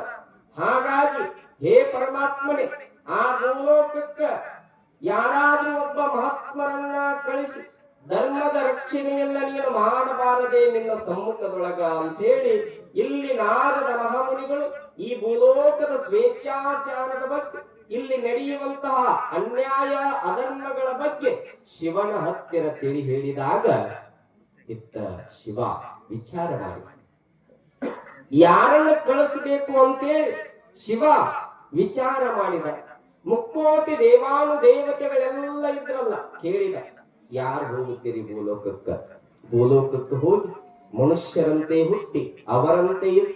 ಒಬ್ಬ ಮನುಷ್ಯ ಹೀಗೂ ಜೀವನವನ್ನ ಮಾಡಬಹುದು ಅಂತೇಳಿ ಅವರಿಗೆ ತೋರಿಸಿಕೊಟ್ಟು ಮಾದರಿಯಾಗಿ ಬರಬೇಕು ಅಂತ. ಒಬ್ಬ ಮನುಷ್ಯ ಹೀಗೂ ಜೀವನ ಮಾಡಬಹುದು, ಧರ್ಮದಿಂದ ಜೀವನವನ್ನ ಮಾಡಬಹುದು, ಸತ್ಯ ನಿಷ್ಠೆಯಿಂದ ಜೀವನವನ್ನ ಮಾಡಬಹುದು. ಇದನ್ನ ತೋರಿಸಿಕೊಡಬೇಕು ಭೂಲೋಕದೊಳಗಿರುವಂತಹ ಜನರಿಗೆ. ಯಾರು ಹೋಗುತ್ತೀರಿ ಅಂದಾಗ ನಾನು ವಲ್ಯ ನೀನು ವಲ್ಯ ಅಂತ ಎಲ್ಲರೂ. ಕೊನೆಯದಾಗಿ ಶಿವ ತನ್ನ ಪ್ರೀತಿಯ ಮಗನಾಗಿರುವಂತಹ ನಂದೀಶ್ವರ ಬಸವಣ್ಣ, ಬಸವ ಶಿವನೇ ಬಸವ, ಬಸವ ಶಿವನೇ ಅಂತ. ಶಿವನ ಒಳಗ ಎಷ್ಟು ಶಕ್ತಿ ಸಾಮರ್ಥ್ಯ ಐತಲ್ಲ, ಅಷ್ಟ ಶಕ್ತಿ ಸಾಮರ್ಥ್ಯ ಯಾರೊಳಗ ಐತಿ ಅಂದ್ರ ಶಿವನ ಪ್ರೀತಿಯ ಮಗನಾಗಿರುವಂತಹ ಬಸವೇಶ್ವರನೊಳಗೈತಿ. ಹಾಗಾಗಿ ಶಿವನೇ ಬಸವ, ಬಸವ ಶಿವನೇ ಅಂತ ಹಾಡುತ್ತಾರೆ. ಶಿವ ಅಂತ ನಂದೀಶ, ಬಸವೇಶ ಹೋಗಪ್ಪ, ಹೋಗಿ ಆ ಭೂಲೋಕದೊಳಗ ಧರ್ಮ ಅನ್ನುವಂಥದ್ದು ನಶಿಸಿ ಹೊಂಟೈತಿ. ಗುರುವನ್ನ ನರ ಅಂತ ತಿಳ್ಕೊಂಡಾರ, ಲಿಂಗವನ್ನ ಕಲ್ಲು ಅಂತ ಭಾವಿಸ್ಯಾರ, ಪ್ರಸಾದ ಅನ್ನ ಪ್ರಸಾದವನ್ನ ಕೂಳು ಅಂತ ತಿಳ್ಕೊಂಡಾರ. ಜನ ಎಲ್ಲ ಧರ್ಮವನ್ನ ಬಿಟ್ಟಾರ. ಹೋಗಿ ಅವರ ಮಧ್ಯದೊಳಗ ಹುಟ್ಟಿ ನೀನು ಜನಸಾಮಾನ್ಯರಂತೆ ಜೀವನವನ್ನ ಮಾಡಿ ಆದರ್ಶಮಯವಾಗಿರುವಂತಹ ಬದುಕನ್ನ ಹ್ಯಾಗ ಬದುಕಿ ತೋರಿಸಬೇಕು ಅನ್ನುವಂಥದ್ದನ್ನ ಆ ಜಗತ್ತಿನ ಜನರಿಗೆ ನೀನು ತೋರಿಸಬೇಕು ಅಂದಾಗ ಇತ್ತ ಶಿವನ ಪ್ರೀತಿಯ ಮಗನಾಗಿರುವಂತಹ ನಂದೀಶ್ವರ ಬಸವಣ್ಣ ಕೇಳ್ತಾನಂತ, ಬಾ ನೀ ಹೇಳಿದಂಗ ಆ ಭೂಲೋಕದೊಳಗ ನಾನು ಹುಟ್ಟುತ್ತೀನಿ. ಮತ್ತ ಆ ಭೂಲೋಕದೊಳಗ ಒಂದು ದೇಶ ಅಲ್ಲ, ಎರಡು ದೇಶ ಅಲ್ಲ, ಅನೇಕ ದೇಶಗಳದಾವ. ನಾನು ಯಾವ ದೇಶದೊಳಗೆ ಹುಟ್ಟಲಿ ಅಂದಾಗ ಏಷ್ಯಾ ಖಂಡ ಅಂತ ಹೇಳ್ತಾನೆ ಶಿವ. ಏಷ್ಯಾ ಖಂಡದೊಳಗೂ ಕೂಡ 54 ದೇಶಗಳದಾವ, ಒಂದಲ್ಲ ಎರಡಲ್ಲ, 54 ದೇಶಗಳ. ಅವಾಗ ಶಿವ ಹೇಳ್ತಾನಂತ, ಏಷ್ಯಾ ಖಂಡದೊಳಗ 54 ದೇಶಗಳಿದ್ದರೂ ಕೂಡ ವೀರರಿಗೆ, ಧೀರರಿಗೆ, ಶೂರರಿಗೆ, ಸಾಹಿತಿಗಳಿಗೆ, ಕವಿ ಕಲಾ ಕೋವಿದರಿಗೆ, ಮಹಾತ್ಮರಿಗೆ, ಸಂತ ಮಹಂತರಿಗೆ, ದಾರ್ಶನಿಕರಿಗೆ ಜೀವ ಜನ್ಮವನ್ನ ನೀಡಿರುವಂತಹ ಏಕೈಕ ಪುಣ್ಯ ಭೂಮಿ ಅಂದ್ರ ಅದು ಭಾರತ ದೇಶ. ಆ ಭಾರತ ದೇಶದೊಳಗ ನೀನು ಜನ್ಮವನ್ನ ತಾಳಬೇಕು. ಶಿವ ನಂದೀಶನಿಗೆ ಹೇಳಿದ. ಮತ್ತ ನಂದೀಶ ಪ್ರಶ್ನೆ ಮಾಡ್ತಾನ, ಆ ಭಾರತ ದೇಶದೊಳಗ ಹುಟ್ಟು ಅಂತ ಹೇಳಿ. ಆ ಭಾರತ ದೇಶದೊಳಗ ಒಂದಲ್ಲ ಎರಡಲ್ಲ ಅನೇಕ ರಾಜ್ಯಗಳದಾವ. ರಾಜಸ್ಥಾನ ಐತಿ, ಉತ್ತರ ಪ್ರದೇಶ ಐತಿ, ಆಂಧ್ರ ಪ್ರದೇಶ ಐತಿ, ತೆಲಂಗಾಣ ಐತಿ, ಕೇರಳ ಐತಿ, ಹೀಗ ಅನೇಕ ರಾಜ್ಯಗಳದಾವ. ನಾನು ಯಾವ ರಾಜ್ಯದೊಳಗ ಉದಯಿಸಲಿ ಎಂದಾಗ ಇತ್ತ ಶಿವ ಹೇಳ್ತಾನಂತ, 12ನೇ ಶತಮಾನದೊಳಗ ಧರ್ಮದ ಕ್ರಾಂತಿಯ ಜೊತೆಗೆ ದಾಸೋಹದ ಕ್ರಾಂತಿಯನ್ನ ಮಾಡಿ ವಚನ ಕ್ರಾಂತಿಯನ್ನ ಮಾಡಿರುವಂತಹ ಬಸವಾದಿಯ ಶಿವಶರಣರು ಹುಟ್ಟಿರುವಂತಹ ಕನ್ನಡ ನಾಡಿನೊಳಗ, ಪುಣ್ಯದ ಮಣ್ಣಿನೊಳಗ ನೀನು ಹುಟ್ಟಬೇಕು ಅಂತ ಬಸವಣ್ಣವರು ಬರೀತಾರೆ. ನಮ್ಮ ಕನ್ನಡ ನಾಡಿನ ಸಂತ ಮಹಂತರು ಹಾಗಂತೆ, ಜಂಬು ದ್ವೀಪ ನಮ ಕಂಡ ಪೃಥ್ವಿ ಒಳಗೆ ಕೇಳಿರಯ್ಯ ಎರಡಾಳಿನ ಭಾಷೆ, ಕೊಲ್ಲುವೆನೆಂಬ ಭಾಷೆ ದೇವನದ್ದು, ಗೆಲ್ಲುವೆನೆಂಬ ಭಾಷೆ ಭಕ್ತನದ್ದು, ಸತ್ಯವೆಂಬ ಕೂರಲಗವನ್ನೇರಿ ಶಿವಭಕ್ತರು ಗೆದ್ದರು ನೋಡ ಕೂಡಲ ಸಂಗಮ ದೇವ. ಅವಾಗ ಮತ್ತ ಪ್ರಶ್ನೆ ಮಾಡಿದ್ನಂತ, ಯಾರು? ನಂದೀಶ ಶಿವನಿಗೆ. ಮತ್ತ ಆ ಕನ್ನಡ ನಾಡಿನೊಳಗ ಅನೇಕ ಜಿಲ್ಲಾ ಬರ್ತಾವ, ಅನೇಕ ತಾಲೂಕುಗಳು ಬರ್ತಾವ. ನಾನು ಯಾವ ತಾಲೂಕ ಯಾವ ಜಿಲ್ಲಾದೊಳಗೆ ಹುಟ್ಟಲಿ ಅಂತ ಕೇಳಿ. ಅನೇಕ ತಾಲೂಕುಗಳು ಬರ್ತಾವಲ್ಲ, ಅನೇಕ ಜಿಲ್ಲೆಗಳು ಬರ್ತಾವಲ್ಲ, ಸಗರ ನಾಡು ಅಂತ ಕರೀತಾರೆ. ಈ ಯಾದಗಿರಿ ಆಗಿರ್ಬೋದು, ಕಲಬುರಗಿ ಆಗಿರ್ಬೋದು, ಇವುಗಳೆಲ್ಲ ಸಗರ ನಾಡು ಅಂತ ಯಾಕೆ ಕರೀತಾರೆ? ಸಗರ ನಾಡು ಅಂತ ಯಾಕೆ ಕರೀತಾರಂದ್ರ, ಹಿಂದೆ ಒಂದಾನೊಂದು ಕಾಲದೊಳಗ ಈ ಯಾದಗಿರಿ ಆಗಿರ್ಬೋದು, ಸುರಪುರ ಆಗಿರ್ಬೋದು, ಕಲಬುರಗಿ ಆಗಿರ್ಬೋದು, ಈ ಪ್ರಾಂತ್ಯಗಳನ್ನ ಸಗರ ಅನ್ನುವಂತಹ ಒಬ್ಬ ರಾಜ ಆಳ್ತಾ ಇದ್ದನು. ಹಾಗಾಗಿ ಸಗರ ರಾಜ ಈ ಭಾಗವನ್ನ ಆಳಿದ್ದಕ್ಕಾಗಿ ಸಗರ ನಾಡು ಅಂತ ಕರೀತಾರೆ. ಆ ಸಗರ ನಾಡಿನೊಳಗ ಕಲಬುರಗಿಯ ಜಿಲ್ಲೆ ನೋಡ್ರಮ್ಮ, ಕಲಬುರಗಿಯ ಜಿಲ್ಲೆ ಜೇವರ್ಗಿಯ ತಾಲೂಕು. ಕಲಬುರಗಿಯ ಜಿಲ್ಲೆ ಜೇವರ್ಗಿಯ ತಾಲೂಕು. ಆ ತಾಲೂಕಿನೊಳಗೂ ಕೂಡ ಅನೇಕ ಹಳ್ಳಿಗಳು ಬರ್ತಾವ. ಒಂದು ತಾಲೂಕಿನೊಳಗ ಸಾಕಷ್ಟು ಹಳ್ಳಿಗಳಿರ್ತಾವ ಅಂತೇಳಿ ನಂದೀಶ ಶಿವನಿಗೆ ಕೇಳಿದಾಗ, ಆ ಜೇವರ್ಗಿಯ ತಾಲೂಕಿನೊಳಗ ಅರಳಗುಂಡಗಿ ಅಂತ ಒಂದು ಗ್ರಾಮ, ಪುಣ್ಯಮಯವಾಗಿರುವಂತಹ ಗ್ರಾಮ. ಅಲ್ಲಿ ಸದ್ಭಕ್ತರಾದ ಶಿವಾಚಾರ್ಯದ ತತ್ವವನ್ನ ತಮ್ಮ ಜೀವನದೊಳಗ ಅಳವಡಿಸಿಕೊಂಡವರದ, ಅಲ್ಲಿ ಸತ್ಯ ಶುದ್ಧ ಕಾಯಕವನ್ನು ಮಾಡುವಂತಹ ಭಕ್ತರು ನೆಲೆಸಿರುವಂತಹ ಪುಣ್ಯಮಯವಾಗಿರುವಂತಹ ಗ್ರಾಮ ಅದು ಅರಳಗುಂಡಗಿ. ಆ ಅರಳಗುಂಡಗಿಯೊಳಗೂ ಕೂಡ ಅನೇಕ ಮಣಿಗಳದ, ಒಂದಲ್ಲ ಎರಡಲ್ಲ ಅನೇಕ ಮಣಿಗಳದ. ನಾನು ಯಾವ ಮಣಿಯೊಳಗೆ ಜನ್ಮವನ್ನು ತಾಳಲಿ ಅಂದಾಗ ಇತ್ತ ಶಿವ ತನ್ನ ಪ್ರೀತಿಯ ಮಗನಾಗಿರುವಂತಹ ನಂದೀಶ್ವರನಿಗೆ ಹೇಳ್ತಾನೆ, ಅನೇಕ ಮನೆಗಳದವಲ್ಲಪ್ಪ, ಅಲ್ಲಿ ಆ ಅರಳಗುಂಡಿಗೆಯೊಳಗ ಪುಣ್ಯವಂತರ ಒಂದು ಮನೆತನ, ಪುಣ್ಯವಂತರೊಳಗ ಪುಣ್ಯವಂತರು ಅಂತೆ. ಮೊದ್ಲ ಆ ಗ್ರಾಮ ಅಂದ್ರೆ ಪುಣ್ಯವಂತರಿಂದ ಕೂಡಿರುವಂತಹ ಗ್ರಾಮ. ಆ ಪುಣ್ಯವಂತರ ಗ್ರಾಮದೊಳಗ ಬಹುದೊಡ್ಡ ಪುಣ್ಯವಂತರು, ಸಾಮಾನ್ಯದೊಳಗ ಅಸಾಮಾನ್ಯರು ಅಂತ ನಾವು ಹಾಗೆ ಕರಿತೀವಲ್ಲ, ಪುಣ್ಯವಂತರೊಳಗ ಮಹಾಪುಣ್ಯವಂತರು ಯಾರು ಅಂದ್ರ ಸಾಲುಕ್ಯ ಮನೆತನದ ಒಡೆಯರಾಗಿರುವಂತಹ ಆದಯ್ಯ ಅಂತ. ಲಕ್ಷ್ಯ ಕೊಡಬೇಕು, ನಾಳೆ ಕೇಳ್ತೀನಿ. ಆದಯ್ಯ ಸಾಲುಕ್ಯ ಮನೆತನ, ಆ ಸಾಲುಕ್ಯ ಮನೆತನದ ಆದಯ್ಯ ಅವರ ಧರ್ಮ ಪತ್ನಿ. ಹೆಸರಿನಿಂದ ಮಾತ್ರ ಮಡಿಯಮ್ಮಲ್ಲ, ಮನಸ್ಸಿನಿಂದಲೂ ಕೂಡ ಮಡಿಯಾಗಿದ್ದಳ ಆ ತಾಯಿ. ಆದಯ್ಯ ಮಡಿಯಮ್ಮನವರಿಗೆ ಪಡೆದ ಮಗನಾಗಿ ನೀನು ಹುಟ್ಟಬೇಕು ಅಂತ, ಹಡೆದ ಮಗನಾಗಿ ಅಂತ ಹೇಳಲಿಲ್ಲ ಶಿವ, ಪಡೆದ ಮಗನಾಗಿ ನೀನು ಜನ್ಮವನ್ನ ತಾಳಬೇಕು ಅಂತ ಹೇಳಿ ಇಲ್ಲಿ ಶಿವ ತನ್ನ ಪ್ರೀತಿಯ ಮಗನಾಗಿರುವಂತಹ ನಂದೀಶ್ವರನಿಗೆ ಹೇಳ್ತಾನೆ. ಅದೇ ರೀತಿಯಾಗಿ ಯಾವ ರೀತಿಯಾಗಿ ಪಡೆದ ಮಗನಾಗಿ ಶರಣ ಬಸವೇಶ್ವರರು ಈ ಧರೆಗೆ ಬಂದರು ಅನ್ನುವಂತಹ ವಿಚಾರವನ್ನ ನಾಳೆ ದಿನದ ಮಹಾಪುರಾಣದೊಳಗೆ ನಾವೆಲ್ಲ ಚಿಂತನೆಯನ್ನು ಮಾಡೋಣ. ಯಾಕ ಅಂದ್ರ ಇನ್ನೂ ಪರಮ ಪೂಜ್ಯರು ಹೋಗಿ ಸ್ನಾನ ಮಾಡಿಕೊಂಡ ನಂತರದೊಳಗ ಪ್ರಸಾದ ಮಾಡ್ತಾರಪ್ಪ, ಯಾಕಂದ್ರೆ ಸಮಯ ಬಹಳ ಆಗಿಬಿಟ್ಟೈತಿ.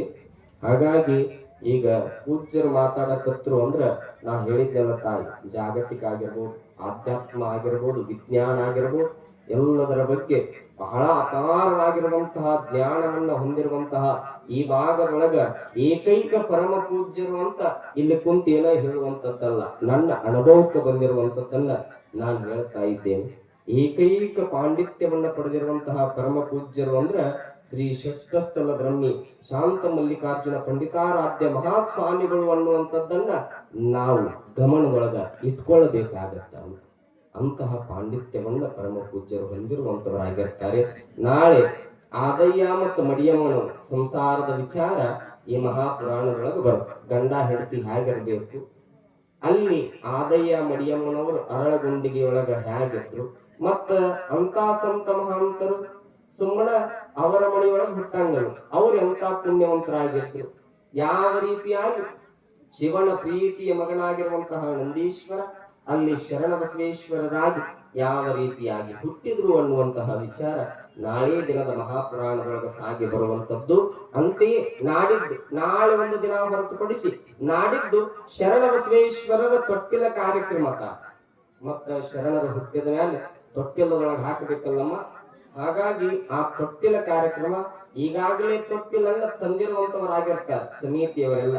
ಮತ್ತ ಇನ್ನೊಂದು ತಮ್ಮಲ್ಲಿ ವಿನಂತಿಯನ್ನ ಮಾಡಿಕೊಳ್ಳುವಂತದ್ದು ಏನು ಅಂದ್ರ, ಮದುವೆಯಾಗಿ ಅನೇಕ ವರ್ಷ ಗತಿಸಿದ್ರು ಕೂಡ ಯಾರಿಗೆ ಮಕ್ಕಳಾಗಿರೋದಿಲ್ಲಲ್ಲ ಅಂತವ್ರು ಲಿಂಗದ ಕಾಯಿಯನ್ನ ಕೊಡಿಸುವಂತವ್ರು, ಬೆಳ್ಳಿಯ ಲಿಂಗದ ಕಾಯಿಯನ್ನ ಕೊಡಿಸುವಂತವರು, ಆ ನಂತರದೊಳಗ ಉಪದಾನ ಕೊಡಿಸುವಂತವರು, ಹಾಲಗಡೆಗೆ ಕೊಡಿಸುವಂತವರು, ಕೈಕಟ್ಟನ್ನ ಕೊಡಿಸುವಂತವ್ರು. ಹಾಗ ಕೊಡಿಸುವಂತದ್ದಲ್ಲ, ಒಂದು ಸಂಕಲ್ಪ ಮಾಡಿ ಕೊಡಿಸ್ತಾರೆ. ಶರಣರ ಶಕ್ತಿ ಅಂದ್ರೆ ಬಹಳ ಅಪಾರವಾಗಿರುವಂತ. ಯಾರು ಸಂಕಲ್ಪ ಮಾಡಿ ಕೊಡಿಸ್ತಾರಲ್ಲ ವರ್ಷ ತುಂಬೋದ್ರೊಳಗಾಗಿ ಸತ್ಯ ಮಾಡಿ ನಾನು ಹೇಳ್ತೇನೆ, ಶರಣರ ಆಶೀರ್ವಾದ ಅವರ ಮನೆತನಕ್ಕ ಆಗೇ ಆಗತ್ತ. ಇದನ್ನ ನಾನು ಅನೇಕ ಕಾರ್ಯಕ್ರಮಗಳೊಳಗ ಕಂಡುಂದಿರುವಂತಹ ಸತ್ಯದ ಮಾತುಗಳನ್ನ ನಾನು ಹೇಳಾಕತ್ತೀನಿ.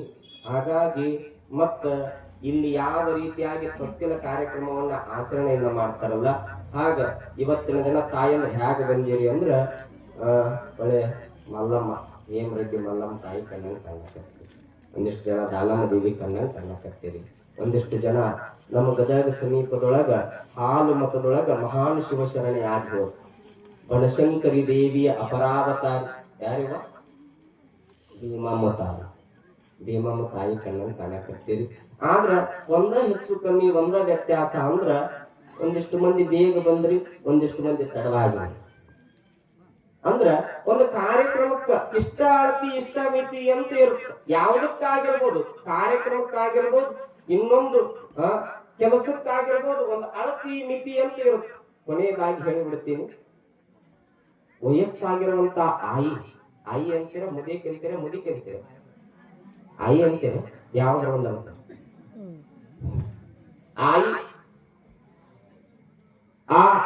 ಆಯಿ ಬಾಯಿಯೊಳಗ 3 ಹಲ್ಲು ಉಳಿದಿದ್ದೆ, ಎಲ್ಲ ಬಿದ್ದು ಬಿಟ್ಟು 3 ಉಳಿದ. ಎಲ್ಲಿಗೆ ಹೋದ್ರು ಹಲ್ಲಿನ ಡಾಕ್ಟರ್ ಕಡೆ, ಈ ಡೆಂಟಲ್ ಡಾಕ್ಟರ್ ಅಂತ ಕರೀತಾರೆ, ಮೆಂಟಲ್ ಅಲ್ಲ dental, dental dental mental, dental ಹಲ್ಲಿನ ಡಾಕ್ಟರ್ ಕಡೆ ಹೋಗಿ ಆ ಡಾಕ್ಟರ್ಗೆಲ್ಲಂತ ಯಪ್ಪ 3 ಉಳಿದಾವ, ಬೈಲು ಸೀಮೆಯೊಳಗ ಗಿಡ ಇರ್ತಾವಲ್ಲ, ಅಲ್ಲೊಂದು ಇಲ್ಲೊಂದು ಇಲ್ಲೊಂದು ಇಲ್ಲೊಂದು ಇಲ್ಲೊಂದು, ಈ ಹಲ್ಲು ಆಯುಕ್ತ ತ್ರಾಸ ಮಾಡಕತ್ತಾವ ತಮ್ಮ. ಮಾತಾಡೋ ಮುಂದಾಗ ತೊಂದ್ರೆ ಮಾಡ್ತಾವ, ಉಣ್ಣೋ ಮುಂದಾಗ ತೊಂದ್ರೆ ಮಾಡ್ತಾವ. ಈ 3 ಹಲ್ಲು ಕಿತ್ತು ಒಗದು ಬಿಡು ಹಲ್ಲು ಆಯ್ತು ಅಂತೇಳಿ ಅವ ಏನು ಮಾಡಿದ, ಆ ಹಲ್ಲು ಕೀಳಾಕ ಸಲಕರಣೆ ಇರ್ತಾವ, ಅವನು ತಗೊಂಡ ಅವ ಕೈಯಾಕ ಆ ಆಯಿ ಮುಂದೆ ಬಂದು ಮತ್ತ ಹಲ್ಲು ಕೀಳಾಕ ಮುಂದೆ ಬಂದ. ಏ ಆಯಿ ಬಾ, ಬಾಯಿ ಅಗಲ್ ಮಾಡುವ ಅಂದ್ರ ಆ ಮಾಡುವ, ಅಕ್ಕಿ ಆ ಇನ್ನಷ್ಟು ಅಗಲ್ ಮಾಡುವ ಅಂದ ಆ ಮಾಡಿಲ್ಲ, ಮತ್ತಷ್ಟು ಅಗಲ್ ಮಾಡು, ಮತ್ತಷ್ಟು ಆ ಮಾಡು ಅಂದ ಆ ಅಂತ ಮಾಡು. ಅವಾಗ ಸುಮ್ಮನಿರ್ಬೇಕಿಲ್ಲ, ಇನ್ನಷ್ಟು ಅಗಲ್ ಮಾಡು, ಇನ್ನಷ್ಟು ಆ ಮಾಡುವ.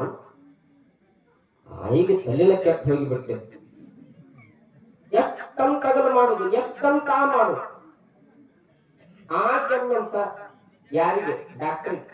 ಏ ತಮ್ಮ, ನೀನು ಹಲ್ಲು ನನ್ನ ಬಾಯಾಗ ಕುತ್ಕೊಂಡು ಕೇಳಾವದಿಯ, ಇಷ್ಟ ಮಾಡ್ಸಕತ್ತೀಯಲ್ಲ, ಹಲ್ಲೇನು ಬಾಯಾಗ ಕುತ್ಕೊಂಡು ಕೇಳಾವದಿಯ ಅಥವಾ ಹೊರಗಡೆ ನಿಂತ್ಕೊಂಡು ಕೇಳಾವದಿಯ ಅಂದ್ರಂತ. ಅಂದ್ರ ಯಾವ್ದಕ್ಕಾದ್ರೂ ಒಂದು ಪ್ರಮಾಣ, ಒಂದು ಅಳತಿ ಅನ್ನುವಂತ ತೆರತು. ಆಕೆ ತಾಳ್ಮೆ ಕಳ್ಕೊಂಡು ಈ ಮಾತನ್ನ ಎದಕ್ ಅಂದಳು ಅಂದ್ರ, ಆಕಿನ ಅಳತಿ ನೀರು ಹೋಗಿತ್ತು ಅಂತೇಳಿ, ಬಾಯಿ ಅಗ್ಗಲ ಮಾಡುವಂತ ಅಳತಿ ನೀರು ಹೋಗಿಬಿಟ್ಟಿತ್ತು. ಹಾಗಾಗಿ ಇಲ್ಲೇನಂತ ಹಾಕ್ಯಾರವ 8 ರಿಂದ 10 ಗಂಟೆ ಅಂತ ಹಾಕ್ಯಾರ. ಮತ್ತ ನೀವು ತಡ ಮಾಡಿ ಬಂದ್ರಿ ಅಂದ್ರೆ ನಾಳೆ ತಿದ್ದಬೇಕಾಗತ್ತ, 9 ರಿಂದ 11, 12 ಅಂತೆ. ಹೌದು, ಹಾಗಾಗಬಾರ್ದು. ಯಾಕಂದ್ರ ತಾವೆಲ್ಲ ಗದ್ದಿಯೊಳಗ ಹೊಲಮನಿಯೊಳಗ ಕೆಲಸ ಮಾಡುವಂತಹ ಶ್ರಮಜೀವಿಗಳಾಗಿ ಮತ್ತ ತಡವಾಗಿ ಪ್ರಸಾದ ಮಾಡಿಕೊಂಡು ತಡವಾಗಿ ಮಲ್ಕೊಂಡ್ರ ಮುಂದೆ ತಮ್ಮ ಕೆಲಸ ಕಾರ್ಯಗಳಿಗೆ ತೊಂದರೆ ಆದೀತು ಅನ್ನುವಂತ ಉದ್ದೇಶದಿಂದ ಈ ಮಾತನ್ನ ಸರ್ವಶರಣ ತಂದೆ ತಾಯಿಗಳಿಗೂ ಕೂಡ ತಿಳಿಪಡಿಸುತ್ತಾ, ಇನ್ನ ನಾಡಿದ್ದು ತೊಟ್ಟಿಲ ಕಾರ್ಯಕ್ರಮ ಈಗಾಗಲೇ ತೊಟ್ಟಿಲ ತಂದಾರ, ಲಿಂಗದ ಕಾಯಿ ತಂದಾರ, ಮತ್ತ ಹೆಚ್ಚುವರಿ ಕೊಡಿಸುವಂತವು ಯಾರ್ಯಾರು ಶರಣರಿಗೆ ಕೊಡಿಸ್ಯಾರಲ್ಲ ಎಲ್ಲರ ಸಂಕಲ್ಪ ಈಡೇರಿ ಬರುವಂತವು. ಆದ್ರ ಇವತ್ತ ಇನ್ನೊಂದು ವಿಶೇಷ ಅಂದ್ರ, ಇವತ್ತಿನ ದಿನ ಈ ಊರೊಳಗ ಶರಣ ಬಸವೇಶ್ವರರ ಪುರಾಣ ಪ್ರಾರಂಭ ಆಗೈತಲ್ಲ, ಇವತ್ತಿನ ದಿನಾನ ಶರಣ ಬಸವೇಶ್ವರರ ರಥೋತ್ಸವ. ಇವತ್ತಿನ ದಿನಾನ ಶರಣ ಬಸವೇಶ್ವರರ ಜಾತ್ರೆ ಬರೀ ಅರಳಗುಂಡಿಗೆಯೊಳಗ ನಡೆದಿಲ್ಲ. ಈ ನಮ್ಮ ನಾಡಿನೊಳಗ ಸುಮಾರು ಹೆಚ್ಚಿನ ಪ್ರಮಾಣದೊಳಗ ಯಾವ ಶರಣರ ತೇರನ್ನ ಎಳಿತಾರ ಅಂದ್ರ ಅದು ಕಲಬುರಗಿಯ ಶರಣ ಬಸವೇಶ್ವರರ ತೇರನ್ನ ಎಳಿತಾರ. ಸುಮಾರು 21,000 ತೇರನ್ನ ಇವತ್ತಿನ ದಿನ ನಮ್ಮ ನಾಡಿನೊಳಗ ಎಳೀತಾರ. ಅಂತಹ ಪುಣ್ಯ ಪುರುಷರು ಅಂದ್ರ ಅದು ಕಲಬುರಗಿಯ ಶರಣ ಬಸವೇಶ್ವರರು. 21,000 ಆಂಧ್ರ ಆಗಿರ್ಬೋದು. ಆ ನಂತರದೊಳಗ ಇತ್ತೀಚೆಗೆ ಕೇರಳ, ಈ ಕೇರಳ ಗಡಿ ಭಾಗದೊಳಗೂ ಕೂಡ ಶರಣರ ದೇವಸ್ಥಾನ ಕಟ್ಟಿಸಾಕತ್ತಾರ. ಮಹಾರಾಷ್ಟ್ರದೊಳಗೂ ಕೂಡ ಶರಣರ ದೇವಸ್ಥಾನಗಳದಾವ. ತೆಲಂಗಾಣದೊಳಗೂ ಕೂಡ ಅದಾವ. ಆಂಧ್ರ ಪ್ರದೇಶದೊಳಗೂ ಕೂಡ ಅದಾವ. ಇವತ್ತಿನ ದಿನ 21,000 ತೇರುಗಳನ್ನ ಇಳಿಸಿಕೊಂಡಿರುವಂತಹ ಪುಣ್ಯಾತ್ಮರು ಅಂದ್ರ ಅದು ತ್ರಿವಿಧ ಮಹಾದಾಸೋಹಮೂರ್ತಿ ಕಲಬುರಗಿಯ ಶರಣ ಬಸವೇಶ್ವರ ತಾತನವರು ಅನ್ನುವಂತಹ ವಿಚಾರ ನಮ್ಮೊಳಗಿರಬೇಕು. 21,000 ತೇರುಗಳನ್ನ ಎಳಿತಾರ ಜನ ಅಂದ್ರ ಅವ್ರ ಶಕ್ತಿ ಅಂತದ್ದೇವು. ಹಾಗಾಗಿ ಅಂತಹ ಶರಣರ ಚರಿತ್ರೆಯನ್ನ 8 ದಿನದೊಳಗೆ ಮುಗಿಸಾಕಾಗೋದಿಲ್ಲ. ಆದ್ರೂ ಹೇಳುವಂತ ಪ್ರಯತ್ನವನ್ನ ಮಾಡೋಣ. ಮತ್ತ ಆ ತೊಟ್ಟಿಲ ಕಾರ್ಯಕ್ರಮಕ್ಕೆ ಮಕ್ಕಳಾಗದೇ ಇರುವಂತಹ ತಾಯಂದ್ರು ಬರುವಂತಹ ಸಂದರ್ಭದೊಳಗೆ ತಾವು ಶುಚಿರ್ಭೂತರಾಗಿ ಸ್ನಾನ ಮಾಡಿಕೊಂಡು ಆ ಗೋಮಾತೆಯ ಮೂತ್ರವನ್ನು ಸಿಂಪಡಿಸಿಕೊಂಡು ಬಂದು ಇಲ್ಲಿ ಸಂಕಲ್ಪವನ್ನು ಮಾಡಿಕೊಳ್ಳುವುದರಿಂದ ಶರಣರ ಆಶೀರ್ವಾದದಿಂದ ತಮಗೆ ಸಂತಾನ ಆಗುತ್ತೆ ಅನ್ನುವಂತ ಮಾತನ್ನು ಹೇಳ್ತಾ ಇನ್ನ ನಮ್ಮ ನಿಮ್ಮೆಲ್ಲ